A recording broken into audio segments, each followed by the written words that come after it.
Olá, tudo bem?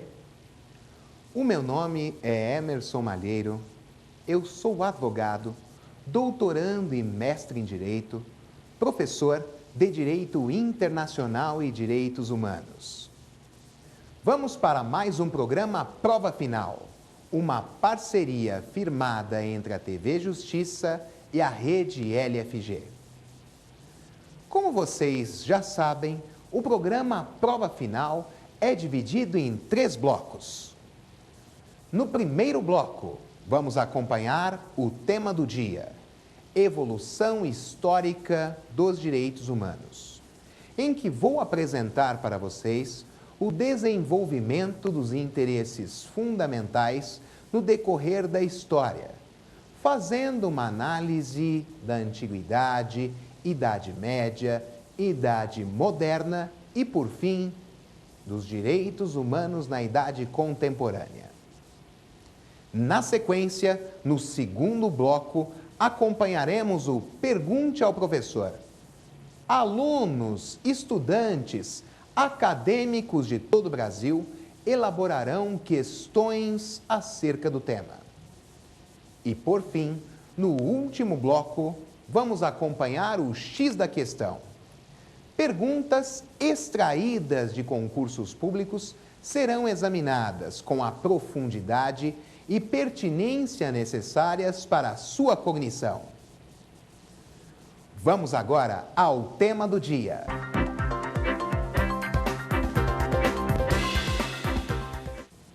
No tema do dia de hoje, vou falar para vocês sobre a evolução histórica dos direitos humanos. É importante destacar que precisamos examinar cada um dos períodos históricos detidamente, com a atenção necessária para o seu entendimento. Começaremos com a Antiguidade, faremos uma passagem bastante importante pela Idade Média. Em seguida, vamos verificar a presença dos direitos humanos na Idade Moderna e, por fim, uma análise inerente à Idade Contemporânea. Utilizo para vocês a divisão clássica dos períodos da história, justamente para facilitar a sua cognição acerca do surgimento e desenvolvimento dos direitos humanos. Comecemos então pela Antiguidade, o período compreendido entre 4000 a.C. e 476 depois de Cristo, com a tomada do Império Romano pelos povos bárbaros. Na Antiguidade, posso falar para vocês que os direitos humanos, para alguns autores, lá surgiram. É necessário destacar que, inicialmente, não existia nenhuma previsão normativa para regular a vida das pessoas em sociedade. Dessa maneira, cada pessoa defendia os seus interesses da forma que melhor lhe aprouvesse. Assim sendo, a desproporcionalidade se mostrava como uma característica patente. No entanto, em virtude da necessidade de regulamentar a conduta das pessoas em sociedade, surgiram normas com esse intuito. Vamos verificar a presença dos códigos de Ur-Namur, de Manu, as leis de Lipit-Star, o Código de Hammurabi, a Lei das 12 Tábuas e, em especial, vou destacar para vocês as duas últimas, o Código de Hammurabi e as Leis das 12 Tábuas. Meus amigos, vamos verificar que o Código de Hammurabi foi elaborado no século XVIII a.C. pelo rei Hammurabi para regular a vida na sociedade assírio-babilônica. Antes disso, não havia regras naquela sociedade para que pudesse ser determinado aos seus integrantes o segmento. Podemos verificar, de forma bastante clara, que o Código de Hammurabi tinha penas cruéis, infamantes, desumanas e a sanção mortal era largamente empregada. A pena capital, não raro, era aplicada em uma série de hipóteses. No entanto, precisamos pensar em defesa dos direitos humanos com os olhos da antiguidade. Se imaginarmos em tutela de interesses fundamentais com os olhos na atualidade, não vamos conseguir enxergar o surgimento dos direitos humanos naquele período. O Código de Hammurabi, portanto, trazia uma série de regras que as pessoas deveriam seguir. Mas é importante salientar que as pessoas eram tratadas de maneira diferente, observando a classe social que ocupavam. E o Código de Hammurabi estabelecia 3 diferentes classes sociais. A classe mais alta era denominada Avelum, em que as pessoas, se eventualmente descumprissem as normas do Código de Hammurabi, deveriam, de forma efetiva, configurar com o patrimônio eventual violação. Poucas vezes eram aplicadas sanções cruéis. Posso lhes dizer que existe uma classe considerada intermediária, denominada Mushkenum. Essa classe, por vezes, tinha integrantes que violavam as normas do Código de Hammurabi e, em algumas dessas vezes, aplicavam-se penas cruéis. Em outras, havia necessidade de disposição do patrimônio pelo infrator.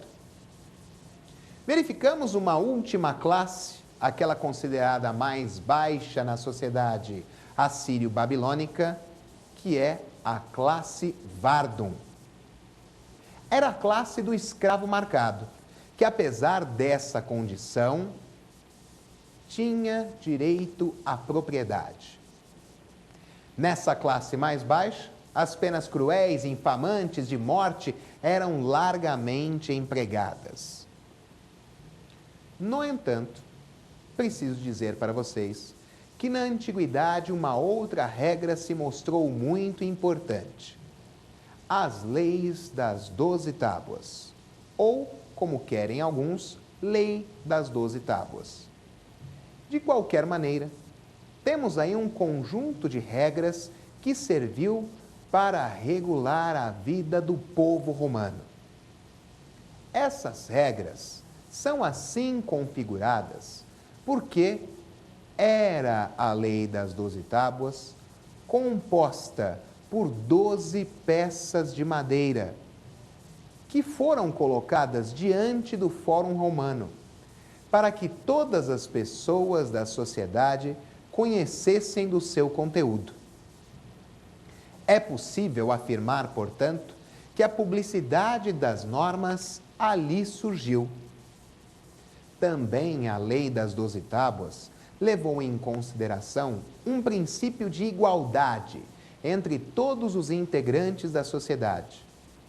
Ao contrário do que acontecia com o Código de Hammurabi, as pessoas não eram tratadas de forma diversa em virtude da classe social que ocupavam. Dessa maneira, é possível mencionar que o princípio da igualdade, preceito tão importante e inerente dos direitos humanos, teve seu surgimento expressivo a partir desse instante. A lei das 12 tábuas, ou leis das 12 tábuas, configuram-se em uma importância de destaque na história, porque alguns séculos depois houve a compilação pelo rei Justiniano, e essa compilação acabou chegando aos dias atuais, influenciando muitas normas odiernamente. Podemos agora ingressar na Idade Média. Apesar de ser considerado um período obscuro na história, posso garantir a vocês que houve um maior desenvolvimento na proteção dos direitos humanos. Destaco para vocês na Idade Média, o surgimento da Magna Carta, no território onde hoje se encontra a Inglaterra, em 1215. Esse diploma, inicialmente, surgiu para colocar fim à contenda existente entre o rei João Sem Terra e o Papa Inocêncio III. Em outras palavras, uma controvérsia entre a monarquia e a Igreja. Como destaque, podemos verificar que a partir da Magna Carta, tornou-se um dever do rei se submeter à lei, o que ainda não acontecera até então. Posso lhes dizer claramente e de maneira a não deixar nenhuma margem a dúvidas que a Magna Carta também trouxe consigo a previsão de proteção de direitos ainda não presentes na história. Cito para vocês, preliminarmente, a existência do habeas corpus. Além disso, também é possível afirmar a previsão do direito de propriedade e também do devido processo legal. Mas a Antiguidade e também a Idade Média não trouxeram ainda uma proteção suficiente para os direitos humanos. É claro que quando se fala em aparecimento de uma primeira dimensão dos direitos humanos, verificamos na Magna Carta o seu nascedouro. No entanto, é possível afirmar que um enorme desenvolvimento dos direitos humanos surgiu com a Idade Moderna. Idade Moderna, período compreendido entre 1453, a tomada de Constantinopla pelos turco-otomanos, até 1789, com a Revolução Francesa. Em 1648, especificamente, no território em que hoje se encontra a Alemanha, foi elaborado um tratado bastante importante, denominado Münster, e outro denominado Osnabrück. Conjuntamente, compõem os Tratados de Westfália. Os Tratados de Westfália foram muito importantes para os direitos humanos, por uma razão muito simples. Houve, pela primeira vez na história, a concepção de Estado moderno, em que tornou-se necessária a presença de elementos objetivos, território bem definido, povo e governo soberano, e elemento subjetivo, a recognição, o reconhecimento para a sua existência. Além disso, os Tratados de Westfália também apresentaram um conceito de soberania, até então inexistente, que acabou por mostrar a sua face como uma renúncia à hierarquia baseada na religião. Mas então, meus amigos, podemos falar que, com os Tratados de Westfália, cresceu a proporção de proteção aos direitos humanos. Mas não foi esse, ou não foram esses, os únicos tratados que podem ser destacados. Falo para vocês também sobre a Bill of Rights, a Carta de Direitos, surgida no território onde hoje se encontra a Inglaterra em 1689. Lá, verificamos a repetição de todos os direitos que estavam protegidos pela Magna Carta. Porém, a Bill of Rights, ou Carta de Direitos, também trouxe consigo a previsão de independência do parlamento, que se configura, clara e especificamente, como o surgimento do princípio da divisão de poderes. Além da Bill of Rights, também posso citar para vocês a Declaração de Direitos do Povo da Virgínia. Foi ela elaborada no território em que hoje se encontram os Estados Unidos em 1776. Porém, atenção, não confundam a Declaração de Direitos do Povo da Virgínia com a Declaração de Independência dos Estados Unidos. São diplomas diferentes. A Declaração de Direitos do Povo da Virgínia surgiu antes. E a Declaração de Independência dos Estados Unidos, apesar de ter uma relevância libertária e liberal, não tem efetivamente uma conexão com esse diploma.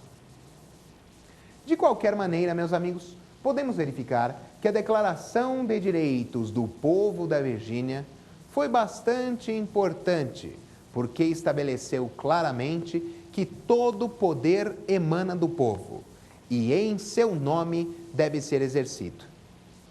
Ademais, é importante destacar que a Declaração de Direitos do Povo da Virgínia previu que todo ser humano é titular de direitos fundamentais. Mas precisamos prosseguir na história e vamos verificar clara e especificamente que chegamos à idade contemporânea. Nesse período, em 1789 especificamente, surgiu a Declaração de Direitos do Homem e do Cidadão.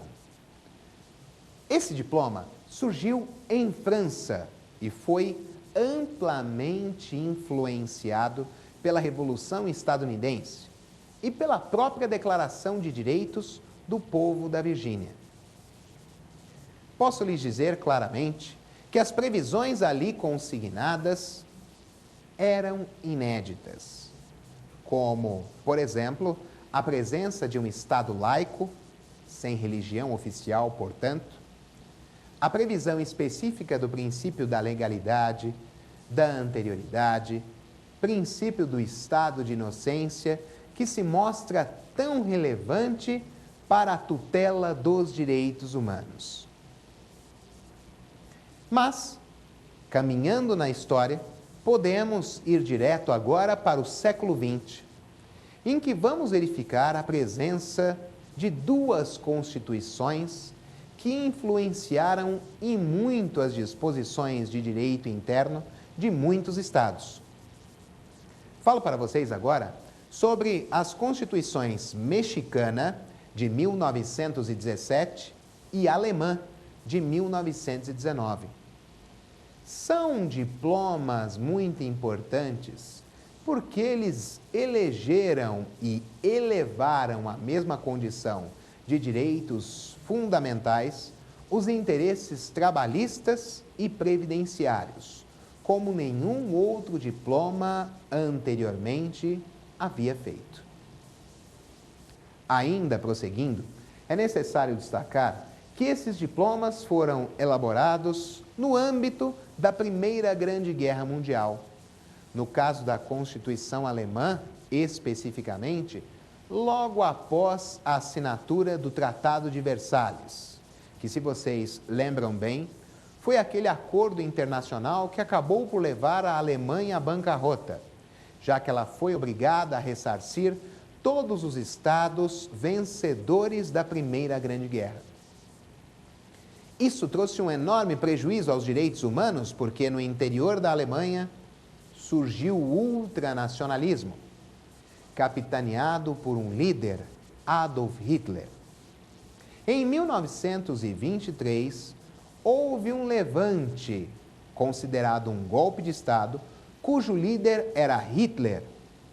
Esse golpe de Estado foi frustrado. Hitler foi preso, julgado e condenado, mas não cumpriu mais de 9 meses. E nesses 9 meses de pena, criou a sua obra que o tornou popular, Mein Kampf, Minha Luta. A popularidade de Hitler cresceu tanto que ele chegou à condição de chanceler na década de 30. Em 1933, ele já tinha enorme poder. Com a morte do presidente alemão Paul von Hindenburg, Hitler assumiu definitivamente o posto de líder mais importante da Alemanha. Em 1935, reestruturou seus exércitos e, para o primeiro passo da Segunda Grande Guerra Mundial, faltava muito pouco. Em 1º de setembro de 1939, Hitler promoveu a invasão da Polônia e, com isso, a Segunda Grande Guerra Mundial se desenvolveu, os direitos humanos foram frontalmente atingidos e isso só foi terminar em 2 de setembro de 1945, com a capitulação do Japão a bordo do encouraçado Missouri, na Baía de Tóquio. A partir daí, inúmeras organizações internacionais e intergovernamentais surgiram com o objetivo de tutelar os direitos humanos. É importante aqui destacar o surgimento da Organização das Nações Unidas, em 1945. Também, um número realmente considerável de tratados internacionais surgiu com o objetivo de tutela dos interesses fundamentais. Dentre eles, posso destacar para vocês a Declaração Universal dos Direitos Humanos, em 1948. Nesse diploma internacional, verificamos a presença das 3 dimensões de direitos humanos: as liberdades públicas, os direitos econômicos e sociais e os direitos de fraternidade ou solidariedade. Ocorre, meus amigos, que a Declaração Universal dos Direitos Humanos não se mostrou no cenário das relações exteriores como um tratado internacional, mas como uma recomendação. Desse modo, ao contrário do que ocorre com os tratados, se houver violação das suas disposições, não haverá aplicação de sanções internacionais. Então, os Estados, sabendo dessa condição, criaram 2 tratados, com o objetivo de promover a executoriedade da Declaração Universal dos Direitos Humanos. Esses 2 tratados foram elaborados apenas em 1966. São eles o Pacto Internacional sobre os Direitos Civis e Políticos e o Pacto Internacional sobre os Direitos Econômicos, Sociais e Culturais. O primeiro, o Pacto Internacional sobre os Direitos Civis e Políticos, é um tratado dirigido às pessoas, portanto, possui direitos de aplicabilidade imediata. O segundo, o Pacto Internacional sobre os Direitos Econômicos, Sociais e Culturais, é um diploma dirigido aos Estados, com direitos de aplicação progressiva. Tenho a convicção de que essas informações foram muito importantes para a sua cognição acerca da evolução histórica dos direitos humanos. Podemos agora caminhar para o segundo bloco, Pergunte ao Professor, em que alunos de todo o Brasil elaborarão questões acerca do tema. Vamos lá, vamos ver.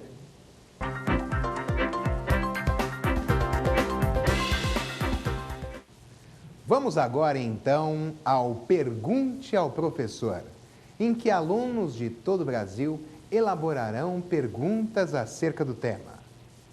Agora, a nossa primeira pergunta. Professor, a criação da Organização das Nações Unidas foi importante para o desenvolvimento dos direitos humanos? O surgimento da Organização das Nações Unidas se mostrou muito importante para o desenvolvimento dos direitos humanos. Preciso afirmar para vocês que antes da Organização das Nações Unidas existia a Liga das Nações, também denominada Sociedade das Nações. Lá tínhamos uma organização internacional que surgiu pelo Tratado de Versalhes. É necessário destacar que aquela organização internacional intergovernamental apareceu para evitar a eclosão de uma segunda grande guerra mundial. Como vocês sabem, a história nos mostrou que a Liga das Nações não conseguiu alcançar a sua finalidade e deixou de existir em 1946.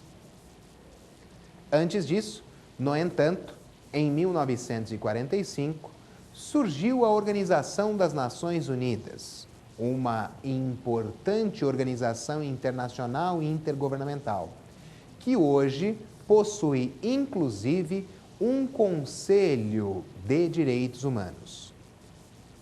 Essa organização internacional e intergovernamental é bastante importante para a proteção dos direitos humanos, pois possui o maior número de integrantes entre as organizações internacionais e é também a mais conhecida. É possível a sua atuação no cenário das relações exteriores em virtude da manifestação do consentimento dos Estados. Essa manifestação do consentimento se apresentou na Carta de São Francisco, que criou a organização internacional. A ONU se divide em diversos conselhos. Citei para vocês um deles, o Conselho de Direitos Humanos, e também temos outro muito importante, o Conselho de Segurança, sem deixar de salientar os demais, como, por exemplo, o Conselho de Desenvolvimento. Eu falo para vocês que não existe nenhuma dúvida acerca da necessidade da presença da Organização das Nações Unidas no cenário das relações exteriores.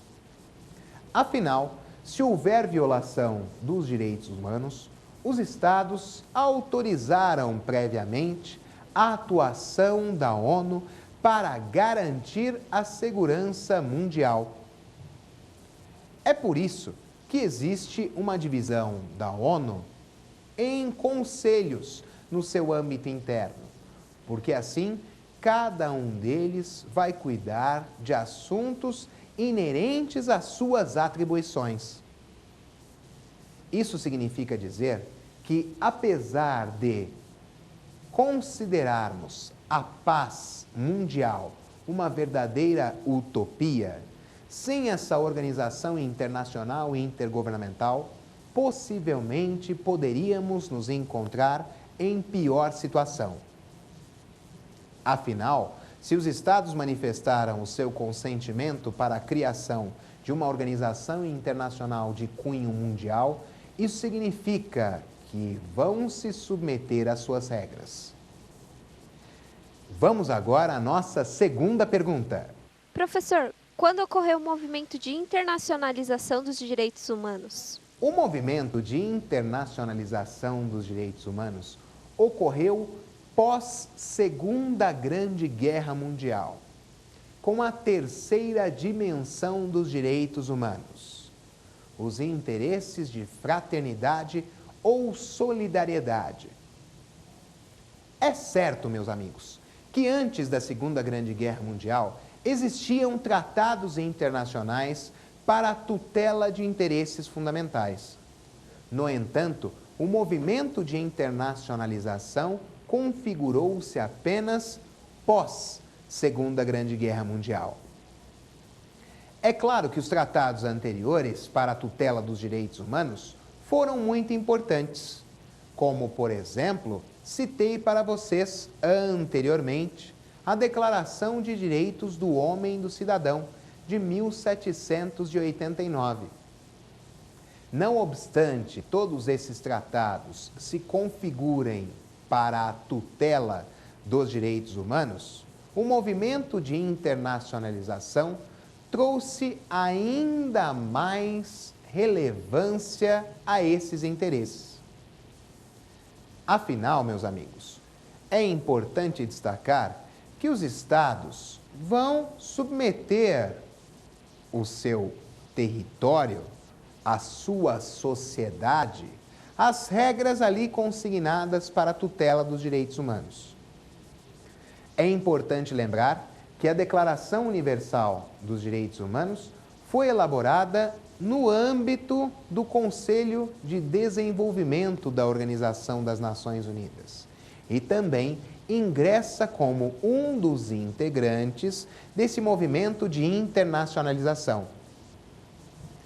É claro que os estados, paulatinamente, apesar de conflitos no cenário internacional, buscam a proteção dos direitos humanos.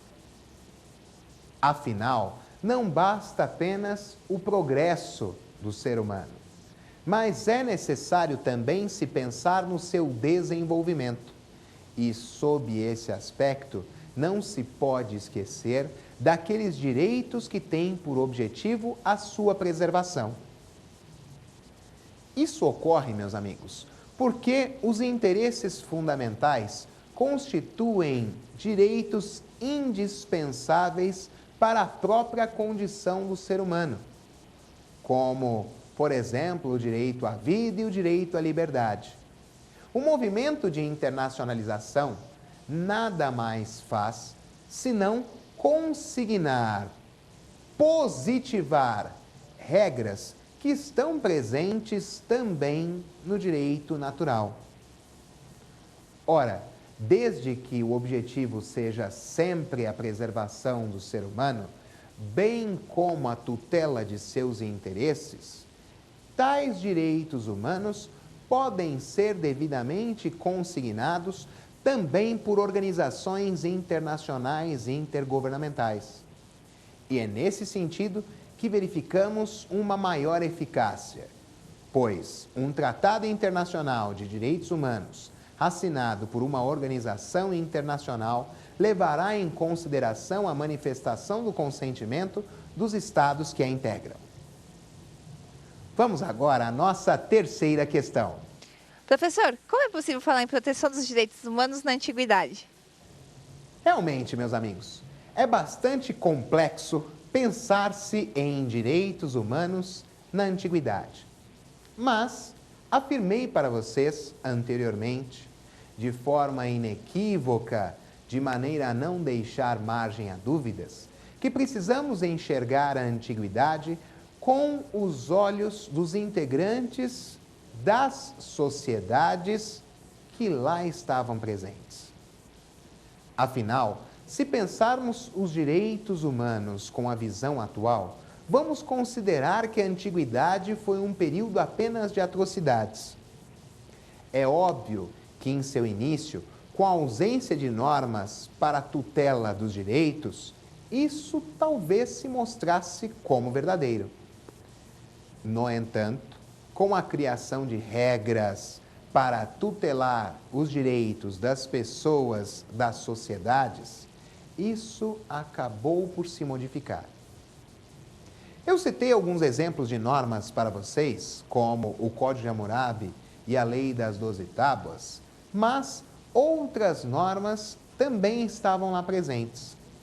De qualquer maneira, meus amigos, é importante lembrar que anteriormente não havia nenhuma regra, o que significa que a autotutela é que se mostrava presente. E a desproporcionalidade não é compatível com a defesa dos direitos humanos. Desse modo, se verificarmos claramente uma análise da antiguidade com este objetivo, com essa visão, certamente podemos falar em proteção dos direitos humanos. Vamos agora à nossa quarta questão. Professor, o devido processo legal é importante para a defesa dos direitos humanos? O devido processo legal é muito importante para a defesa dos direitos humanos. Afirmo para vocês a sua relevância, porque é necessário o desenvolvimento de um procedimento com regras que sejam conhecidas por todos os integrantes da sociedade. Ora, sabemos que historicamente já existiu o processo secreto, em que o próprio acusado desconhecia o conteúdo existente da sua acusação. posso lhes dizer que isso não se mostra compatível com os direitos humanos. O devido processo legal, sim. Podemos verificar a existência de procedimentos regulares que são reconhecidos por todos os integrantes da sociedade. Ao ser acusado, por exemplo, da violação de um direito, a pessoa conhece quais serão os procedimentos para poder se defender. E é claro, se a acusação for verdadeira, essa pessoa cumprirá uma pena de acordo com o que está previsto na legislação. Ou seja, não existem surpresas. Vamos verificar, inclusive, que o devido processo legal se mostra necessário em uma sociedade que preza pela defesa dos direitos humanos. Na mesma toada, meus amigos, posso lhes dizer que, se historicamente o devido processo legal não se mostrou sempre presente, na Magna Carta o seu aparecimento se mostrou como uma necessidade. Lá, verificamos que o rei se submetia à lei. A partir da Magna Carta, assim foi. E é claro, eventualmente, se o próprio rei violasse as normas, deveria ele se submeter a um devido processo legal. Assim, meus amigos, é necessário que esses procedimentos atinjam todas as pessoas igualmente. É claro que aqui preciso salientar e complementar o que disse anteriormente, afirmando que a Magna Carta não trazia direitos dirigidos a todas as pessoas, mas apenas aos nobres ingleses. Assim, meus amigos, posso lhes dizer que a proteção dos direitos humanos também é um objeto de análise do direito internacional. É claro que o devido processo legal se mostra necessário não só no cenário interno de um Estado, mas também no âmbito das relações exteriores. Assim é, por exemplo, na punição, na aplicação de sanção, no julgamento de crimes contra a humanidade. Aqueles que perpetram delitos dessa natureza serão submetidos a um determinado procedimento e têm conhecimento dele. Portanto, também no cenário das relações exteriores está previsto o devido processo legal. Esse exemplo advém do Tribunal Penal Internacional. Assim, meus amigos, o devido processo legal se mostra necessário tanto no cenário interno quanto das relações exteriores para garantir a preservação dos direitos humanos. Vamos agora para a nossa quinta e última pergunta. Professor, liberdade de expressão é o mesmo que livre manifestação do pensamento? Qual é a importância para os direitos humanos? A liberdade de expressão não tem o mesmo significado de livre manifestação do pensamento. Essa última previsão é muito mais ampla, pois estabelece um interesse fundamental que não deve ser violado. A liberdade de expressão apenas garante que as pessoas podem trazer informações sem serem atingidas negativamente em virtude delas. Quando falamos em livre manifestação do pensamento, verificamos claramente que toda e qualquer pessoa detentora de interesses fundamentais poderá trazer ao conhecimento da sociedade aquelas informações que considerar pertinentes, qualquer que seja a sua natureza. Inclusive, produzir ideias que possam ser efetivamente aplicadas na sociedade. Ora, desse modo, é importante dizer que a livre manifestação do pensamento, que apareceu com bastante ênfase na Declaração de Direitos do Homem e do Cidadão em França em 1789, se mostra como elementar direito fundamental. Desse modo, também destaco para vocês que no Brasil existe uma limitação importante. Qual? A vedação do anonimato. As pessoas podem livremente se expressar, trazer a lume ao conhecimento o seu pensamento, mas não podem se manter no anonimato. Devem se identificar. A esse propósito, será que essa eventual limitação se choca com o interesse fundamental da livre manifestação do pensamento? Em hipótese nenhuma, muito pelo contrário. Afinal, imaginemos que uma pessoa venha divulgar informações de outra sem o seu consentimento e tais informações sejam desonrosas. É essencial a sua identificação para que os direitos da outra sejam preservados.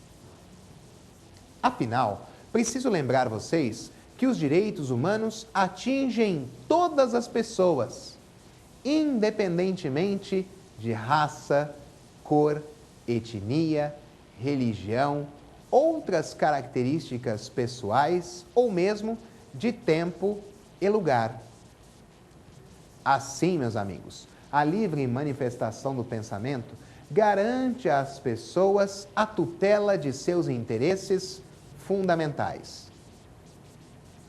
Agora, tendo essas informações, podemos caminhar para o próximo bloco, em que vamos analisar o X da questão.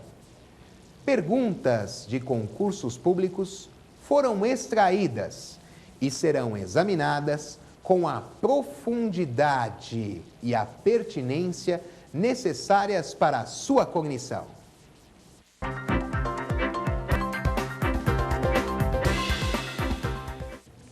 Vamos agora ao X da questão, em que perguntas extraídas de concursos públicos serão analisadas com profundidade e pertinência necessárias para o seu entendimento. Vamos analisar a primeira questão. Questão número 1.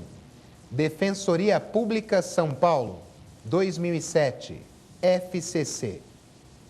As constituições mexicana, 1917, e alemã, 1919, são historicamente relevantes para os direitos humanos porque: alternativa A, incorporaram ao direito interno as normas da Declaração Universal dos Direitos Humanos. Amigos, essa alternativa se mostra como errada. Afinal, a Declaração Universal dos Direitos Humanos só foi surgir em 1948. Como lhes disse na exposição, as constituições mexicana e alemã, respectivamente de 1917 e 1919, surgiram sob a influência das atrocidades que foram praticadas na Primeira Grande Guerra Mundial. Desse modo, só poderiam conter regras para a tutela dos direitos humanos. A alternativa A está errada. Analisemos agora a alternativa B. Restabeleceram o paradigma da dignidade humana abalado pelos eventos da Segunda Grande Guerra Mundial. Amigos, posso lhes dizer claramente que não há de se falar em paradigma advindo da Segunda Grande Guerra Mundial, porque esse evento histórico ocorreu entre 1º de setembro de 1939 e 2 de setembro de 1945. As constituições mexicana e alemã são muito anteriores. Como lhes disse, respectivamente, de 1917 e 1919. Não obstante tenha as constituições interesses que são conexos à dignidade da pessoa humana, não é possível se falar em eventos da Segunda Grande Guerra, mesmo porque ela ainda não aconteceu. De toda maneira, meus amigos, não é impossível destacar a relevância do princípio da dignidade da pessoa humana. É claro, pois ao tutelar os interesses fundamentais do indivíduo, em destaque os direitos econômicos e sociais, pode-se falar em uma consignação da dignidade humana. Sob esse aspecto, meus amigos, vocês vão verificar que esse preceito axiológico é relevante para a tutela dos interesses fundamentais. No entanto, a alternativa B se mostra errada. Vamos à alternativa C. Enfatizaram a prevalência dos direitos individuais sobre os coletivos. Amigos, o que aconteceu foi justamente o contrário. Uma prevalência dos direitos coletivos sobre os interesses individuais. Desse modo, a alternativa C também se mostra como errada. Analisemos agora a alternativa D. Elevaram os direitos trabalhistas e previdenciários ao nível de direitos fundamentais. A alternativa D, de Deolinda, se mostra como certa resposta. Afinal, precisamos lembrar que tanto a Constituição mexicana quanto a Constituição alemã foram elaboradas sob a influência da Primeira Grande Guerra Mundial, o que significa dizer que são diplomas que possuem inúmeras normas de proteção aos direitos humanos.